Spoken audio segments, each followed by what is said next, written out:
Военную технику испытают в Якутии в конце января под руководством научно-технического комитета и научного исследовательского института военной автомобильной техники Министерства обороны. Будет организовано испытание современных и перспективных образцов военной техники. К этому испытанию из набережных Челнов прибыли образцы: грузовой автомобиль КАМАЗ «Тайфун» в медицинской комплектации, предсерийный прототип арктического автобуса «Урал» и один грузовой КАМАЗ. Они проедут более 900 километров от Якутска до Аймеконского района. В ходе пробега испытают заявленные характеристики в суровых климатических условиях Якутии. Испытание – это техника у нас.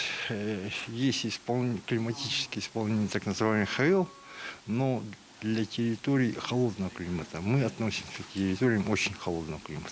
То есть пока арктический автобус – это для обычного холодного климата до минус 50, военная техника пока лишь до минус 45. Поэтому вот, но основная наша цель – техника двойного назначения, и нам как проработать мероприятия для того, чтобы на базе этих испытаний мы уже подготовили технику для очень холодного климата, то есть до минус 60 рабочих, до минус 70 предельных. Вот такая задача как бы стоит наша.